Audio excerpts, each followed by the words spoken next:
За манай улс мөнхийн хоёр хөрштэй.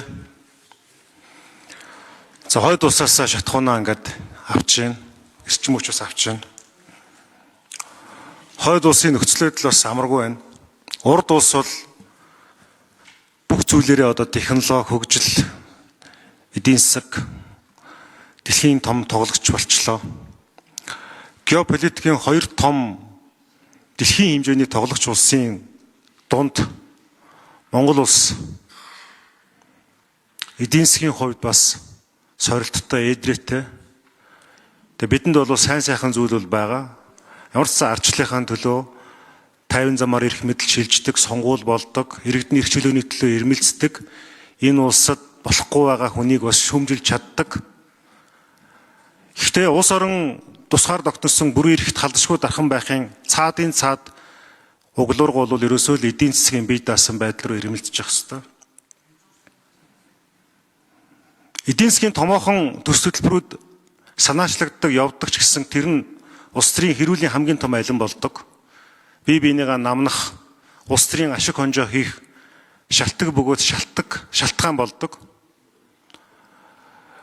Монгол улсад хөрөнгө оруулах нь монголчууд хэр найдвартай вэ? Тогтвортой юу? Эд улс төрчүүд өмнөх гэрээ хэлцлээ хүчин төгөлдөр бус болгочихгүй гэдэг асуулт айдас байдаг учраас олон улсын хөрөнгө оруулалт гэсэн татхад асар эдрээтэй. Бидэрт улс төрчдөг сэдв, улс төрчдөггүй сэдв байхгүй, бүгднгээр нь улс төрчдөг. За үндсний аюулгүй байдлын үйлчлэл баримтлалд одоогийн мөрдөгдөж байгаа үйлчлэл баримтлалд бол бид нар аль хэдийн 2020 он гэхэд энэ газрын тос шатхуунаа өөртөө 100% одоо хараа тус байдалтай болно гэдэг ингээд зорилго тавьчихсан. Цаасан дээр байдаг хэрэгждэггүй. Нэг хууль гардаг, нэг ирээ байгуулдаг, дараагийн засаг гарч ирээд тэрийг нь өөрчилдөг. Тэгээд тэндээ болох юм бол стратегийн одоо хөгжлийг хурдсах стратегийн гэдэг зүйлүүдээ бүх юмтай тэгш хэм рүү оруулж байгаад хяргацдаг. Ингээд янз бүрийн одоо татвар, гайл, дарамтаар дарамталдаг. Жирийн иргэнэ дарамталдаг. Дэлхийн хэмжээнд Монголыг гарах томоохон төслүүдээс дарамталдаг. Мэдээж алдаагүй юм гэж л байхгүй. Тэгээд төрийн алба хасж байгаа хүмүүсийг дуудаж авчираад их хурал дээр загнадаг.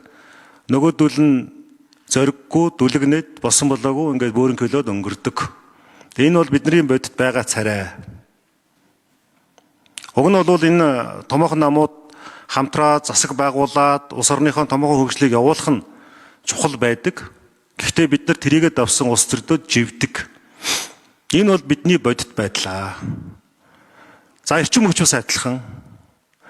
Манай улсын өрсөлдөх чадварыг урууд нь татж байгаа 5 шалтгааны нэгт өөрөө засаглалын энэ хямрал тогтворгүй байдал чинь эрчим хүчнээсээ өмнө энэ бензин шатхунаасаа өмнө орчод байгаа шүү дээ. Тийм учраас энэ одоо бодлого усруу шийдвэр гаргаж байгаа хүмүүс энэ асуудал дээр маш уулз суурьтай хандаад Монгол улсад хөгжлийн бодлого явах юм уу, явахгүй юм уу?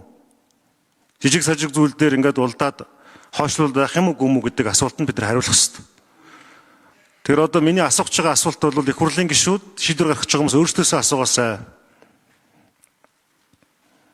Ер нь бидний Монголын хөгжлийн бодлогыг далаацтайгаар үр ашигтайгаар явуулах юм уу, явуулахгүй юм уу? Бүтэн судалгаагаа асуудлаа тал талаас нь хэмлээд бид хөгжих юм уу, хөгжихгүй юм уу гэдэг зарчмын асуултыг хаана бодцгоё л гэж үг хэлж байна.